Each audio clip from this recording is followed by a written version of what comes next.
reunión para aprender de lo que Dios nos quiere hablar a través de la palabra de Dios. El estudio bíblico de este día está en el capítulo 4, los últimos 3 versículos. Habíamos avanzado hasta el versículo 13, aunque lo leímos al final del capítulo 5, pero no profundizamos. Vamos a pedirle a Dios pues que sea Él el que nos dé la interpretación correcta. Cuando el apóstol está escribiendo esta carta, el deseo en su corazón es que Timoteo viva haciendo la voluntad de Dios como ministro de Jesucristo. El apóstol escribe anteriormente que se ocupe de muchas cosas mientras él va, pero en sí el apóstol Pablo va a morir, ya no le va a volver a ver. Esa es una realidad. Por eso es que el apóstol quiere que Timoteo esté nutrido en el conocimiento de la palabra de Dios y que no vaya a dar espacio a que algo lo vaya a apartar de ello. Le ha dicho la forma como debe de conducirse. Le ha dicho que nadie te vaya a ver por joven, no crea que porque sos joven no tienes autoridad. Le dio recomendaciones que qué debe de hacer para que, aunque esté joven, se note que en él hay un Espíritu Santo que le ha cambiado, que le ayuda a tener una vida correcta, y eso mismo le va a dar autoridad. Por eso le decía en el versículo 12, ninguno tenga en poco tu juventud, sino sé ejemplo de los creyentes. Y le dicen que en palabra, en conducta, en amor, espíritu, fe y pureza. Ya meditamos en cada una de esas palabras que le está diciendo en el versículo 12. ¿Cuál es la razón?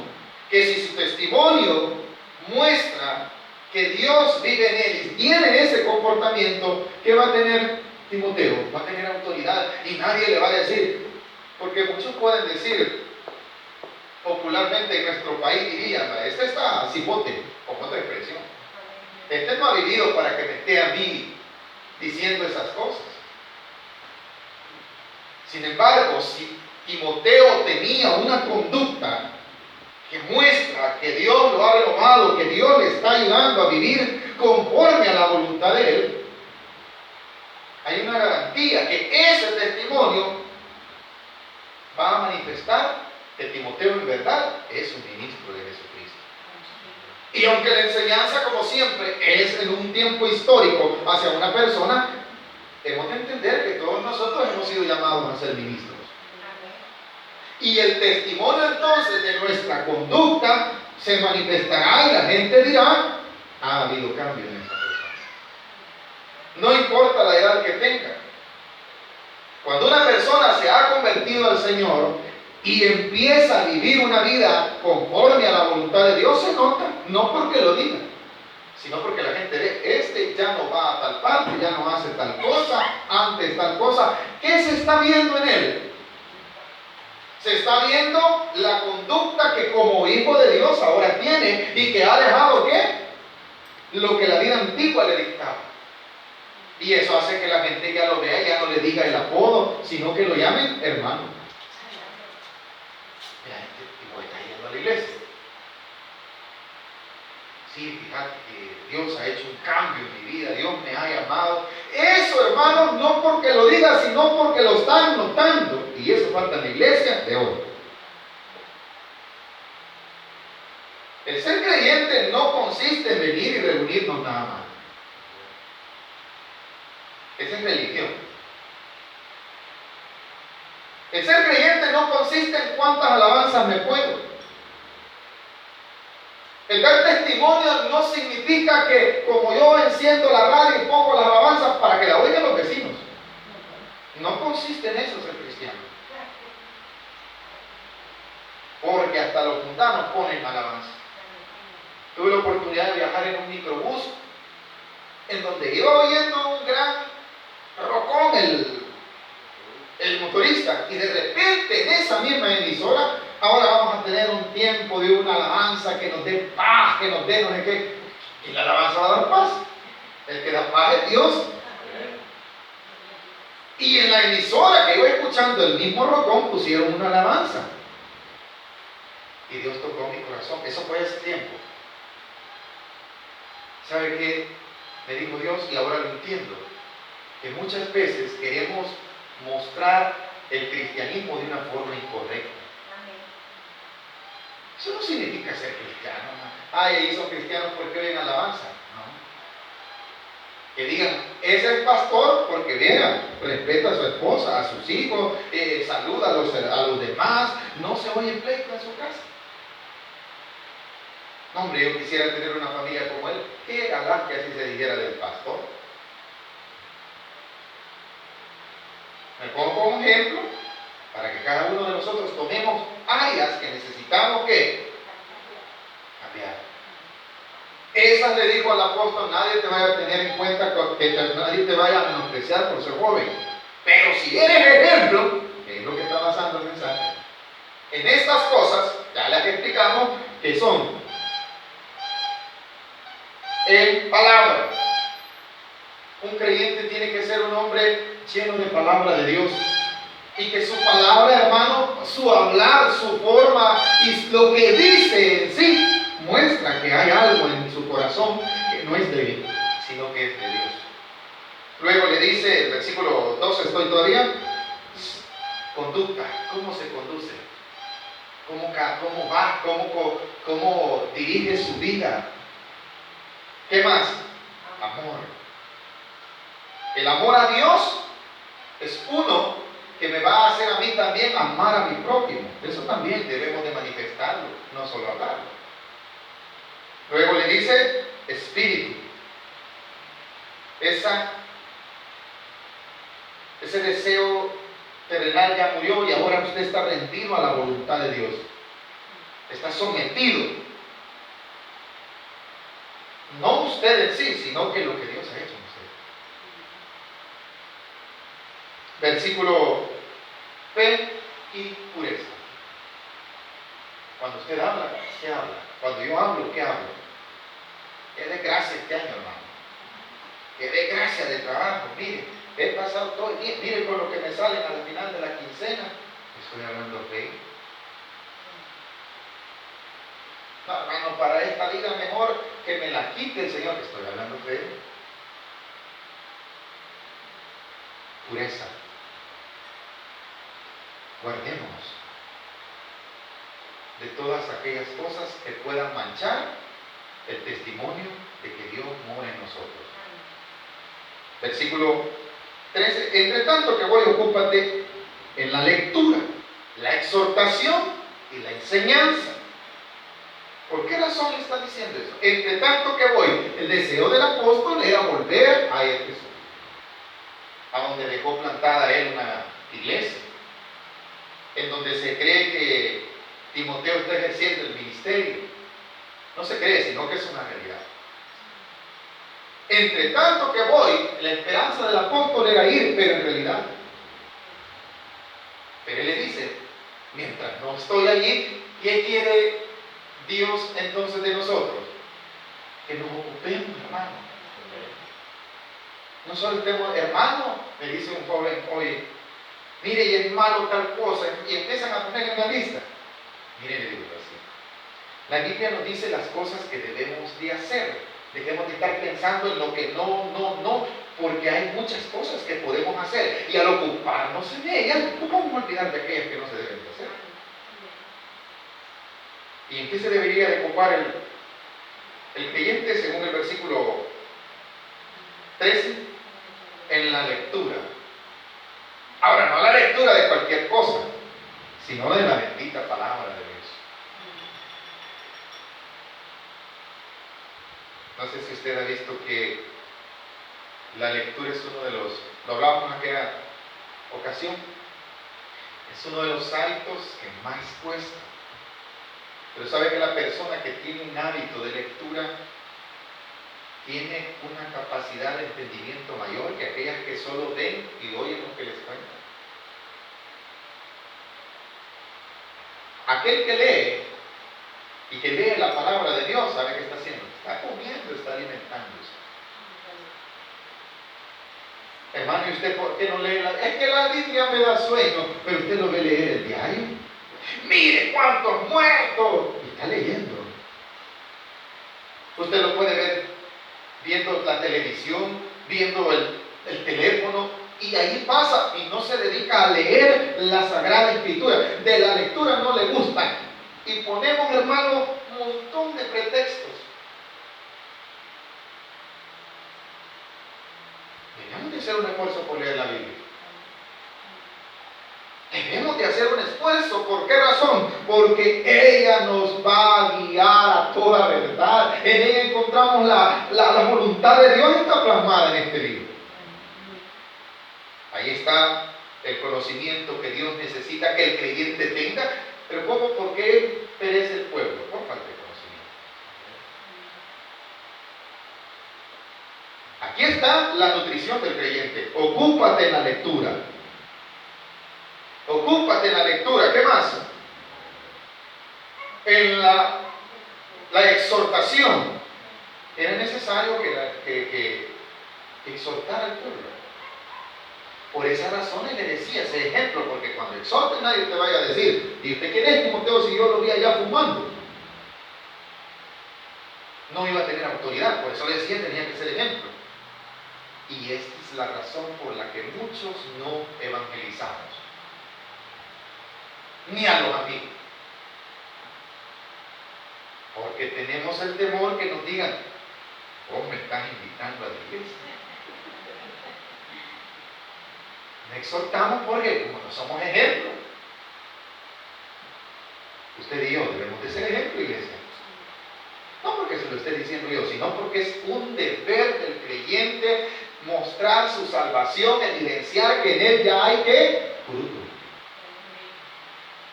¿Fruto de qué? De arrepentimiento. Ese fruto le va a llevar a usted a tener autoridad y decirle, deberías de leer la Biblia conmigo. Acompáñame al estudio que vamos a tener hoy. Sin ningún prejuicio, porque usted sabe cómo anda. Ya dejó los malos caminos. Entonces tiene capacidad y autoridad para exhortar. Si no va a suceder como aquella ilustración que le dice el papá, hijo, deja de mascar chicle. ¿Hasta cuándo vas a dejar de mascar chicle? Y el papá con el cigarro. Creció el cipote y después, este bicho nunca se le quita el vicio de mascar chicle. ¿Cuándo vas a dejar de mascar chicle? Un día le dijo el hijo, cuando usted se le quite el vicio de fumar.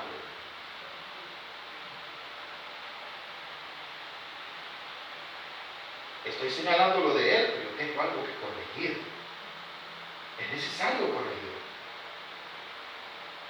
Pero para corregir necesito también haberme corregido yo. Ay, yo por eso mejor no corrijo. Corrijámonos. Y la exhortación de la cual le decía no solamente es para los creyentes, ya va a ver. Porque dice usted que no solo era para él. Claro, vamos a terminar. Versículo 14 estoy, ¿verdad? Perdón. Y la enseñanza.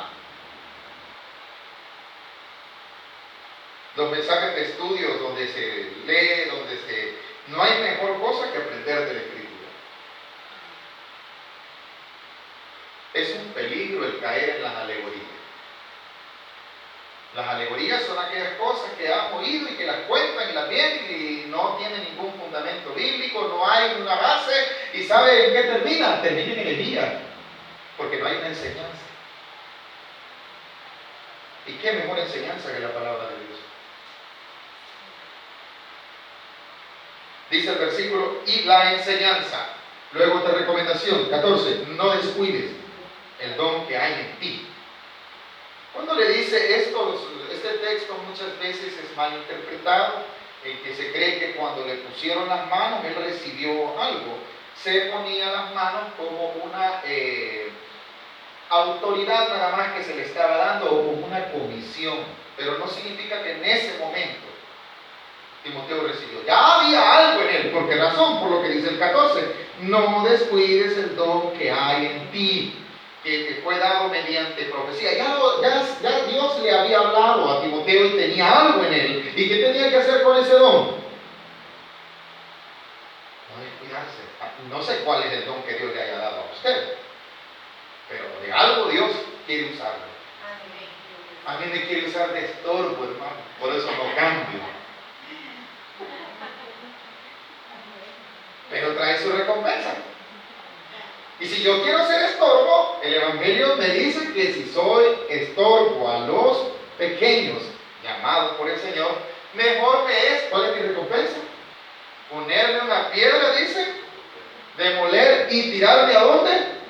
O sea, si yo no cambio, si yo no sirvo de bendición y estoy sirviendo de mal testimonio, ay hermano, mejor ya no sigo. No, no se trata de eso, se trata de rectificar, porque eso no tiene nunca mi recompensa. Bueno, no querés servirme para honra.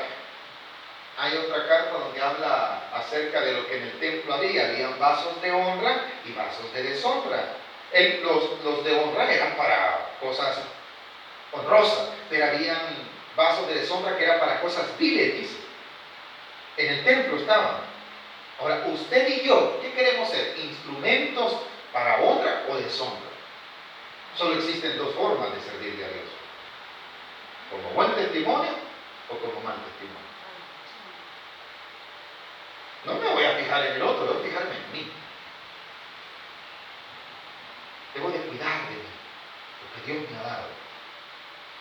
Y si Dios me ha dado eso, cuídelo. Dice el versículo claramente: no descuides el don que hay en ti, que te fue dado mediante profecía con la imposición de las manos del presbiterio. Ya se te dio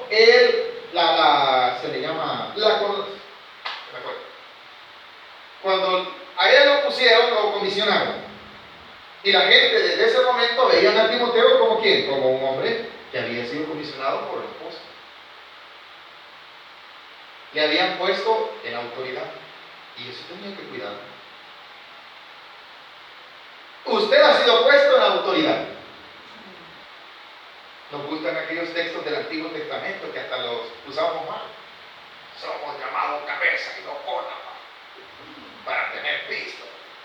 Te ha dado la potestad de ser dinero. Y nos gustan esos textos. A Israel le fueron dadas esas promesas. Pero junto con esas promesas para ese pueblo, era un mandamiento. El mandamiento no lo tocamos. Yo me agarro de esa promesa y empezamos a agarrarnos el texto. Ese es un pretexto, hermano. Porque antes de esa promesa tuvo que haber habido un mandamiento que cumplir. Usted y yo, como hijos,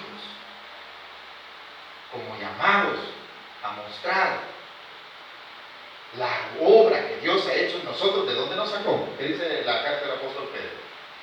Dice que nosotros hemos sido sacados de las tinieblas a su luz admirable. ¿Para qué dice? Para dar a conocer, hermano. Eso debe de emanar de nuestra vida.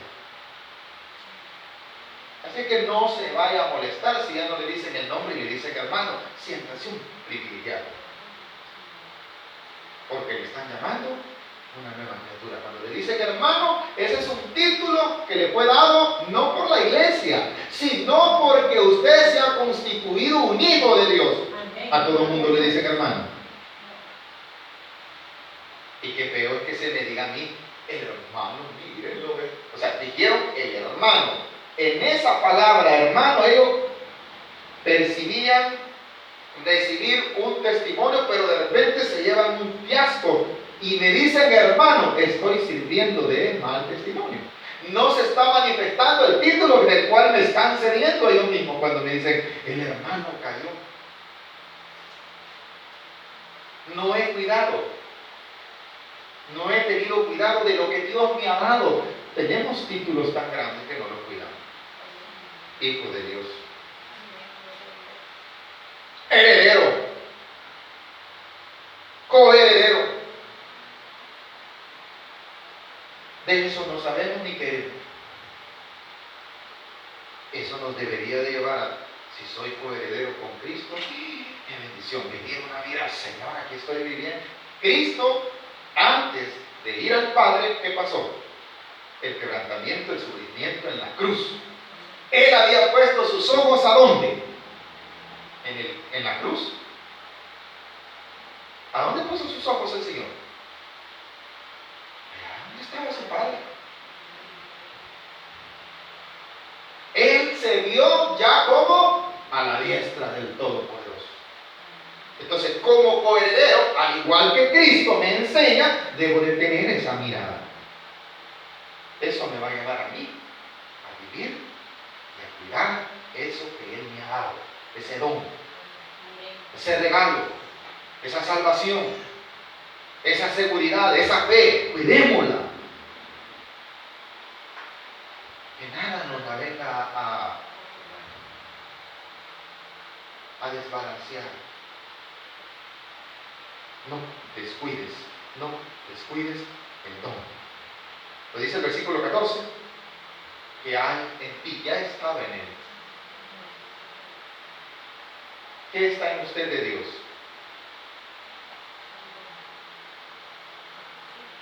¿Saben qué tenemos de parte de Dios nosotros? Tenemos el Espíritu Santo. Dejemos lo que Él emane en nosotros. Dejemos lo bien. ¿Qué más tenemos de Él? Tenemos su palabra. La conocemos. Tenemos que vivirla. Cuidémosla. Cuidemos lo que ha hecho Dios en nosotros. 15. Ocúpate en estas cosas. Ocúpese en eso. Ocúpese, le decía, en la enseñanza. Ocúpate en dar un buen testimonio. Ocúpate en la exhortación. Ocúpate en la lectura. A eso se refiere estas cosas. Ocúpate en estas cosas. Permanece. No solo me voy a ocupar un ratito, sino que debe de haber una constancia. El creyente no tiene que tener días oscuros en cuanto a su fe, en cuanto a lo que ha creído. ¿Por qué razón? Porque debe de haber constancia. ¿Y hoy cómo está, hermano? Hoy estoy afligido, hermano. Hoy quizás no voy al culto. Viera que me ha llegado un montón de pruebas. ¿Por qué razón sucede eso en nosotros? Porque no permanecemos en lo que debemos de permanecer. Algo nos gana el mandar.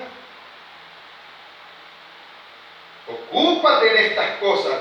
Mire, estas palabras son para nosotros los ministros en sí.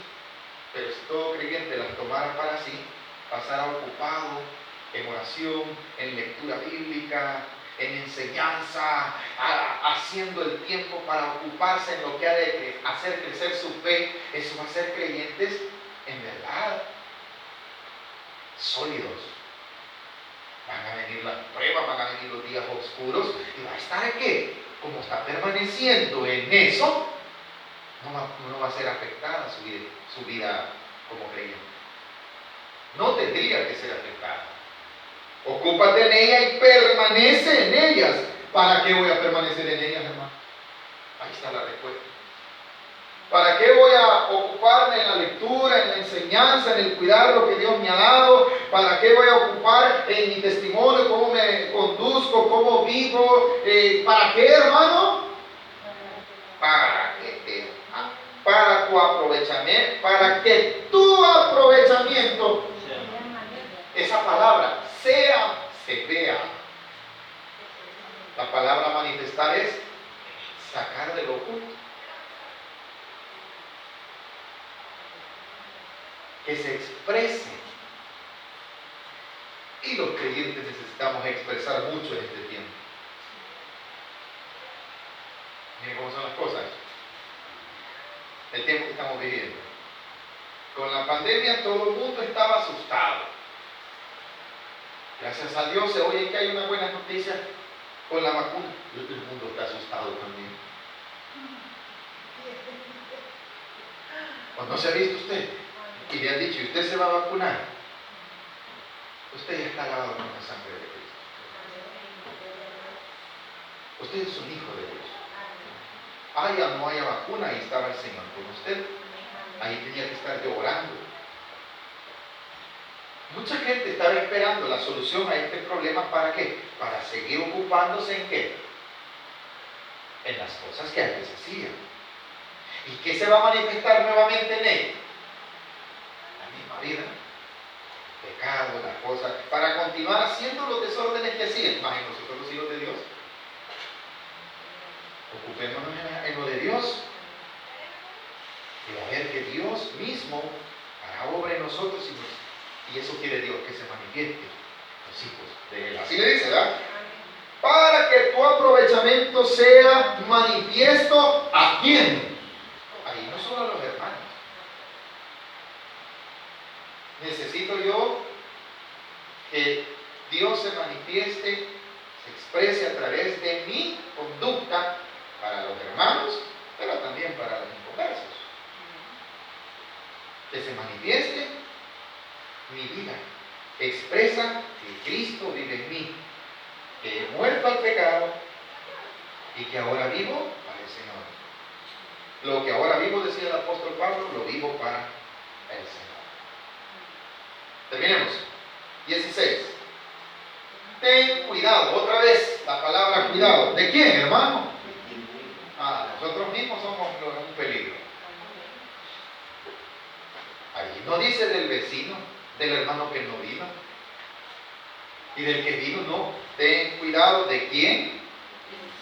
Vaya, cuando yo decido no venir al culto, ¿quién es el que lo decide? Cuando yo decido no leer la Biblia, bueno, ¿quién toma esa decisión? Debo de cuidarme de eso. Debo de cuidar, debo de estar alerta de mi persona. ¿Puedo yo ser un tropiezo para mi vida como creyente?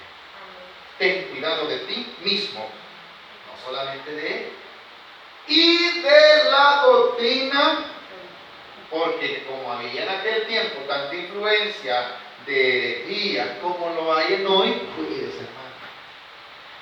Viera, hermano, que han llegado unos por ahí, me están dando una enseñanza. Ellos no enseñan solo la Biblia. Viera que llevan otro libro y de la doctrina.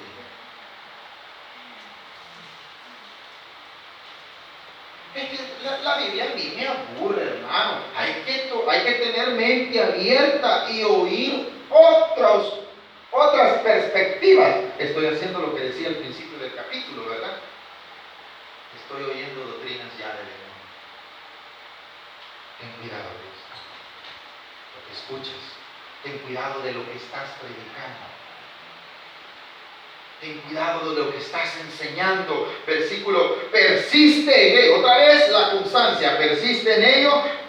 Y lo que te decía, no solamente es para los demás, persiste en ello, pues haciendo esto, te salvarás a ti mismo y a los que te oyen. ¿Cuántos queremos que nuestra familia se salve? Amén.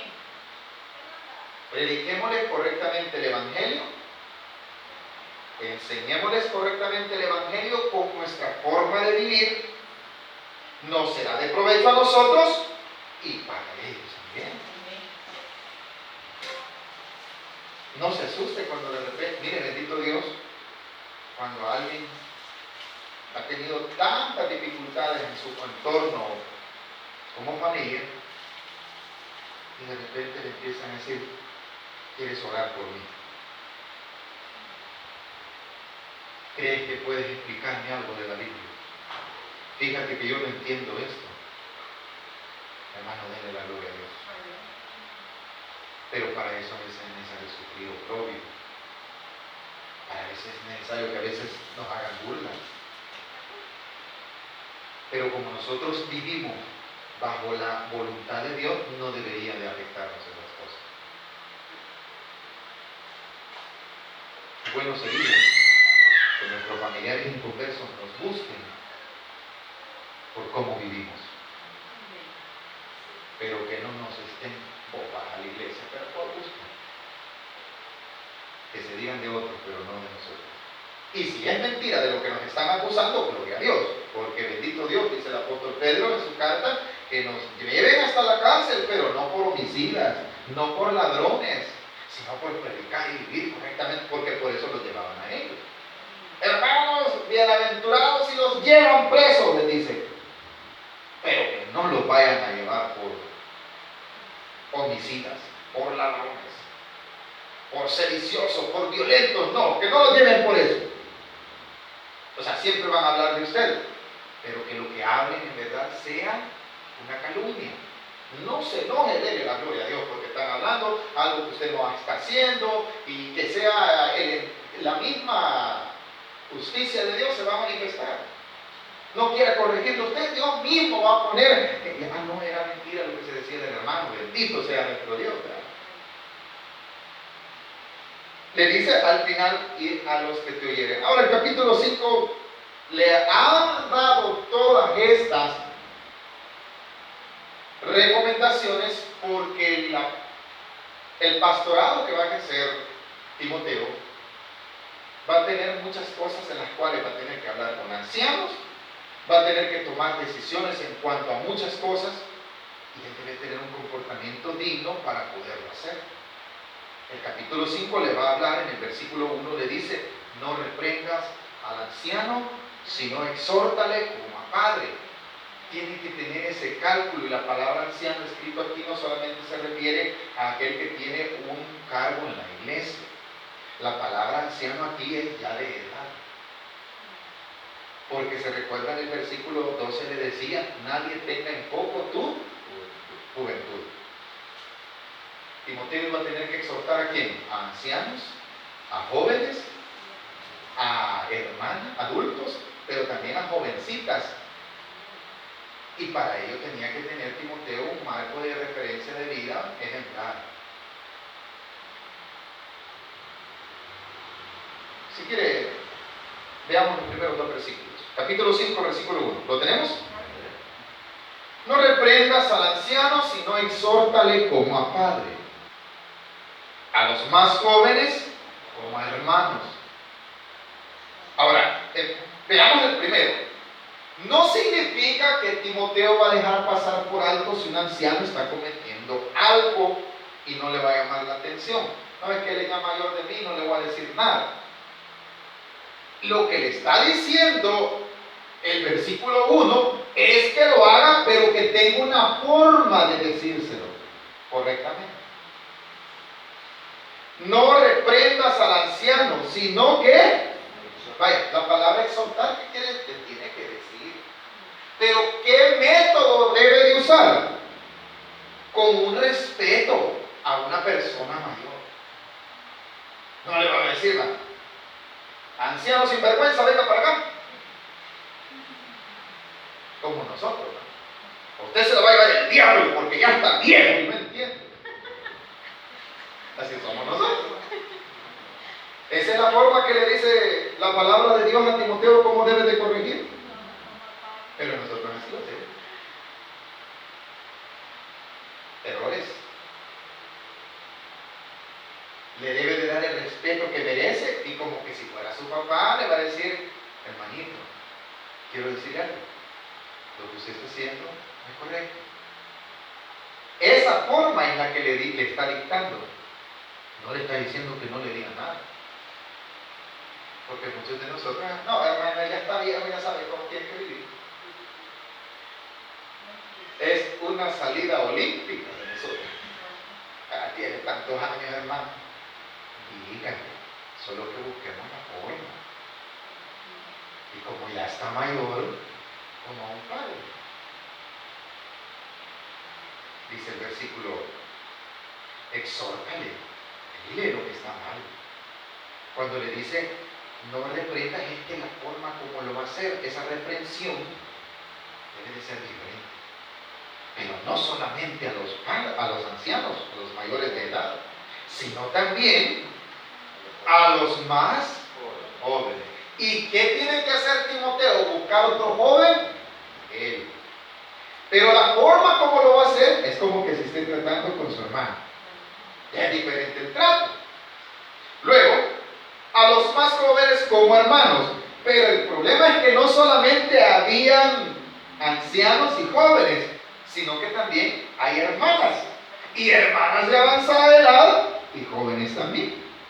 Y le dice el 2, a las ancianas como a madres, es el mismo, por eso les decía, no se refería, la palabra anciano escrito aquí, no era solo el término, anciano es alguien que tiene autoridad en la iglesia, no se refería a eso, porque ella sabía cómo conducirse, él sabía quiénes eran los ancianos, se refería a las personas de edad, tanto hembras como varones.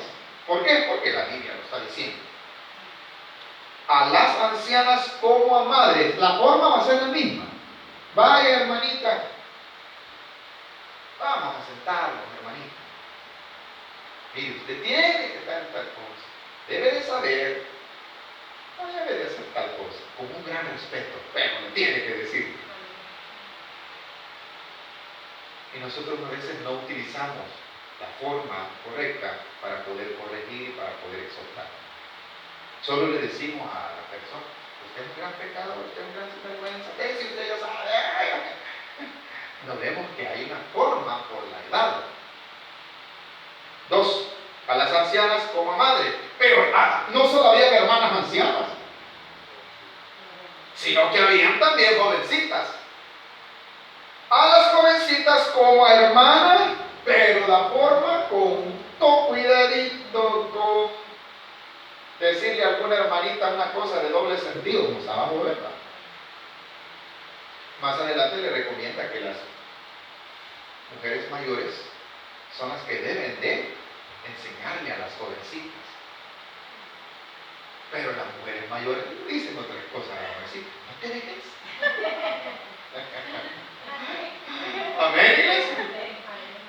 No, si vos tenés que mostrarle.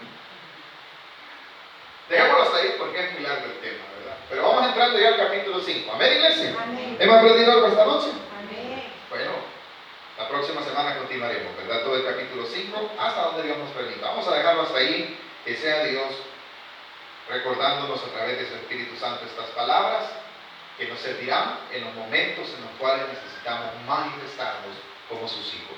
Ocupémonos en la oración, ocupémonos en la exhortación, ocupémonos en la lectura, en la enseñanza, hermano. No pierda el tiempo viendo y oyendo cosas, hermano. Te voy a contar un testimonio. Dios en el corazón me ha puesto a veces a escuchar mensajes y a veces Dios me ha hablado. Y digo, Señor, ayúdame. Pero si oigo, no estoy en contra de las alabanzas, hermano. No, ninguno. Las alabanzas pueden ser usadas para glorificar el nombre de Dios. Por eso son. La alabanza debe dar gloria a Dios. Pero no hay mayor